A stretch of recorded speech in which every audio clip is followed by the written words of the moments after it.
శ్రీలీల తన కెరియర్ ని తనే చేజేతులారా కిల్ చేసుకుంటోందా?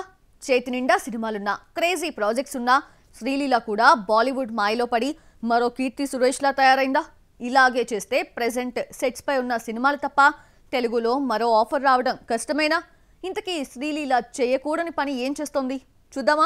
ముత్తుగుమ్మలు తెలుగులో ఉన్నంత కాలం బాగానే ఉంటారు. తెలుగు ఆడియన్స్ టేస్ట్ కు తగ్గట్టు ఫిజిక్ మెయింటైన్ చేస్తూ స్టార్స్ అయిపోతారు. హిందీ ఆఫర్స్ కోసం బాలీవుడ్ ఛాన్స్ వస్తే మాత్రం జీరో ప్యాక్ మోజులో పడి మొహంలో కళ్ళ పోగొట్టుకుంటారు. నేను శైలజ, నేను లోకల్, మహానటి మూవీలో కీర్తి సురేష్ కు ఇప్పటి కీర్తికి సంబంధమే లేదు. అందరిలాగానే జీరో సైజ్ కు వెళ్లి మొహంలో కళ, ఛాన్సులు, క్రేజ్, స్టార్డమ్ ఒకటేంటి అన్ని పోగొట్టుకుంది.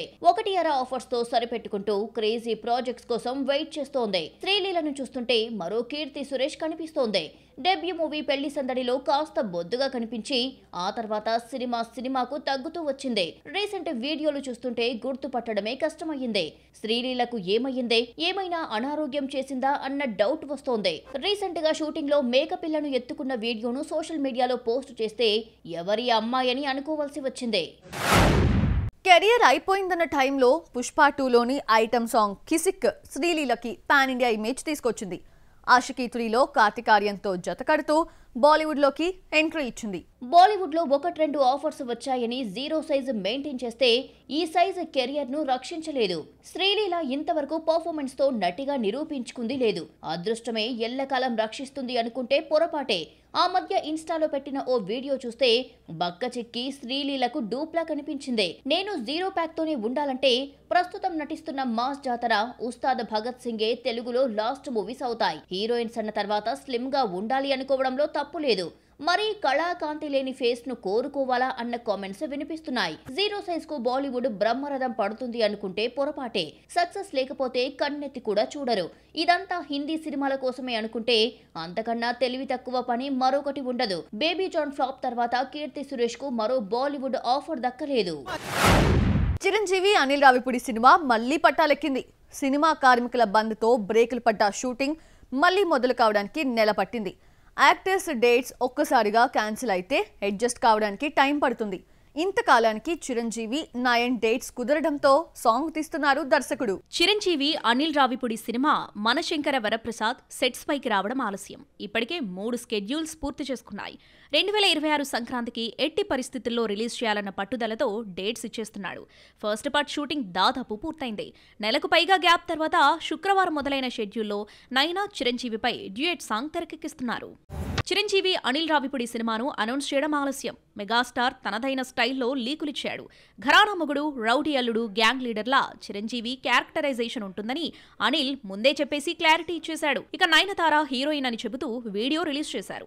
ఎప్పటికప్పుడు షూటింగ్ విశేషాలు పంచుకుంటూనే ఉన్నాడు దర్శకుడు. ఒక్కో స్టెప్ ఎక్కుతూ ప్రమోషన్స్ ని పీక్స్ కు తీసుకెళ్లడం Anil style. Megastar birthday glimpse కావడంతో మరొకరు కనిపించకుండా హీరో ఎలివేషన్స్ నే మెయిన్ థీమ్ గా తీసుకున్నాడు. చిరంజీవి కనిపించిన ప్రతి షాట్ లో వింటేజ్ లుక్ ను చూసుకున్న మెగా ఫ్యాన్స్ ఖుషి అయ్యారు. చిరంజీవి రౌడీ అల్లుడు, గ్యాంగ్ లీడర్, ఘరానా మొగుడుకు పెద్ద ఫ్యాన్ అయిన అనిల్ తన హీరోను ఎలా చూడాలనుకున్నాడో 70 ఏళ్ల వయసులోనూ చిరంజీవిని అంతకు మించిన రేంజ్ లో చూపించి సక్సెస్ అయ్యాడు. సంక్రాంతికి సోలో క్రేజీ మూవీగా మనశంకర వరప్రసాద్ వస్తుందనుకుంటే రేస్లోకి రాజాసాబ్ దిగింది. అయితే 5 రోజుల గ్యాప్ లో పోటీ పడుతున్నాయి. రాజాసాబ్ 9న, మనశంకర వరప్రసాద్ 14న రిలీజ్ కానున్నాయి. బాలకృష్ణ కూడా చిరంజీవిలా తయారవుతున్నాడా? ఏం చెప్పకూడదో అదే చెప్పేస్తున్నారా? ఈ నెల 25న రావాల్సిన అఖండ 2 వాయిదా పడుతోందని మేకర్స్ అనౌన్స్ చేశారు. అయితే రిలీజ్ డేట్ మాత్రం చెప్పలేదు.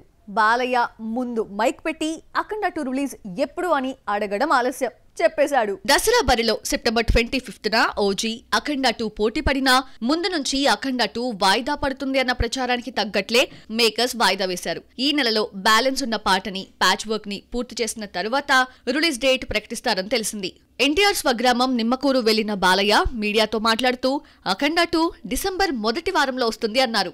అఖండ 2 డిసెంబర్ మొదటి వారంలో రిలీజ్ అంటే రాజాసాబ్ డేట్ కొచ్చే ఛాన్స్ ఉంది. డిసెంబర్ 5న రావాల్సిన రాజాసాబ్ 2026 సంక్రాంతికి వెళ్లిపోయింది. సంక్రాంతి బరిలో ఆల్రెడీ చిరంజీవి, మనశంకర వరప్రసాద్ ఉండడంతో హెవీ కాంబినేషన్ లో కాకుండా డిసెంబర్ 5న అఖండ 2ని సోలోగా రిలీజ్ చేయాలన్న ప్లాన్ లో నిర్మాతలున్నారు. బాలకృష్ణ అఖండ సెంటిమెంట్ ని ఫాలో అవుతున్నాడు. కరోనా నుంచి సినిమా ఇండస్ట్రీ ఇంకా కోలుకోని రోజుల్లో 2021 డిసెంబర్ 2న రిలీజ్ అయిన అఖండ ఘన విజయం సాధించింది. మళ్లీ కలిసొచ్చిన డిసెంబర్లోనే అఖండ 2 రిలీజ్ కి ముహూర్తం పెట్టేశాడు బాలయ్య. ఉస్తాద్ భగత్ సింగ్ షూటింగ్ పూర్తయినా రిలీజ్ డేట్ ఎందుకు అనౌన్స్ చేయడం లేదు? ఓజీ సెప్టెంబర్ 25న రిలీజ్ చేస్తుంటే ఉస్తాద్ ఎప్పుడొచ్చేది ఎందుకు చెప్పడం లేదు? ఎందుకు సీక్రెసీ మెయింటైన్ చేస్తున్నారు? Have a look. ఏప్రిల్ 24న హరిహర వీరమలతో వచ్చిన పవన్ సెప్టెంబర్ 25న ఓజీతో మరోసారి ఎంట్రీ ఇస్తున్నాడు.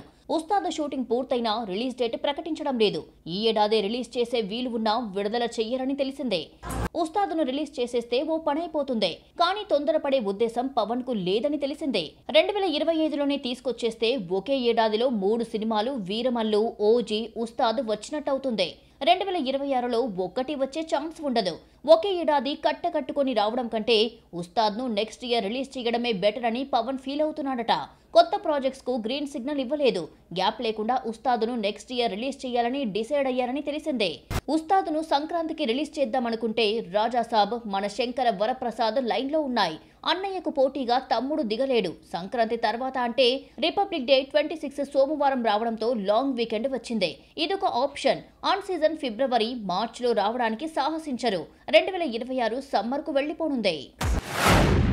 బాలీవుడ్ ప్రెస్టీజియస్ మూవీ రామాయణకు 4000 కోట్లు ఖర్చు పెడుతున్నారని మేకర్స్ చెప్పడంతో cinema budget talk of the ఇండస్ట్రీగా మారిపోయింది. 400 కోట్లతో తీయాల్సిన సినిమాపై 4000 కోట్లు పెట్టడం ఇండస్ట్రీ వర్గాలకే షాక్ ఇస్తోంది. ఈ పురాణ గాథను చాలా మంది తీశారు గానీ ఇన్ని వేల కోట్లు ఖర్చు పెట్టలేదు. 4000 కోట్లు పెట్టడంతో రామాయణ ట్రోలింగ్ కి ఎలా గురవుతుందో చూద్దామా? సాయి పల్లవి, రణబీర్ కపూర్ సీతారాములుగా, దంగల్ ఫేమ్ నితీష్ తివారీ దర్శకత్వంలో రామాయణ 2 పార్ట్స్ గా రూపొందుతోంది. ఫస్ట్ పార్ట్ ని 2026 దీపావళికి, సెకండ్ పార్ట్ ని 2027 దీపావళికి రిలీజ్ చేస్తున్నారు. అంతా బాగానే ఉన్నా నిర్మాత నమిత్ మల్హోత్రా ఎప్పుడైతే ఒక్కో పార్ట్ ని 2000 కోట్ల బడ్జెట్ తో తీస్తున్నామన్నాడో ట్రోలింగ్ స్టార్ట్ అయింది. రామాయణాన్ని ప్రభాస్ ఆదిపురుష్ తో పోల్చడం స్టార్ట్ చేశారు. ఆదిపురుష్ షూటింగ్ టైంలో సినిమా మోషన్ క్యాప్చర్ టెక్నాలజీతో రూపొందుతోందని దర్శకుడు ఓంరావు చెప్పాడు. వానర సైన్యం సీన్స్ కోసం ప్లానెట్ ఆఫ్ ద ఏప్స్ లో కనిపించే టెక్నాలజీని వాడితే ఇదొక యానిమేటెడ్ మూవీ అయిపోయింది. టెక్నాలజీ పేరుతో సినిమాలో ఒరిజినాలిటీ మిస్ చేస్తున్నారు. బొమ్మలు కదిలినట్టు కనిపించడంతో ఆడియన్స్ రిజెక్ట్ చేస్తున్నారు.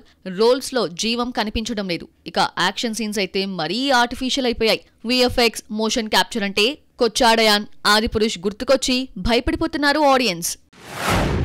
కథ కోసం విఎఫ్ఎక్స్ ని వాడుకోవాలే గానీ సినిమాని చెడగొట్టేలా గ్రాఫిక్స్ ఉండకూడదు. టెక్నాలజీని ఎలా వాడుకోవాలో రాజమౌళికి బాగా తెలుసు. బాహుబలిలో పర్వతాలు, జలపాతాల మధ్య సీన్స్ సినిమాకే హైలైట్ గా నిలిచాయి. అలాగే RRR లో విఎఫ్ఎక్స్ ని వాడుకొని ట్రైన్ బ్లాస్ట్ సీన్ ని రక్తి కట్టించాడు. హరిహర వీరమల్లు ఫ్లాప్ కి విఎఫ్ఎక్స్ మెయిన్ రీజన్ అయింది. స్టార్ హీరో సినిమాలో ఇలాంటి నాసి రకమైన విఎఫ్ఎక్స్ ఏంటని అందరూ షాక్ అయ్యారు. ముఖ్యంగా గుర్రపు స్వారీ చేసే విజువల్స్ ని భయంకరంగా ట్రోల్ చేశారు. గ్రాఫిక్స్ తో జరగాల్సిన నష్టమంతా జరిగిపోయాక సెకండ్ హాఫ్ లో వచ్చే 15 నిమిషాల విఎఫ్ఎక్స్ సీన్స్ ని ట్రిమ్ చేసినా అప్పటికే జరగాల్సిన నష్టం జరిగిపోయింది.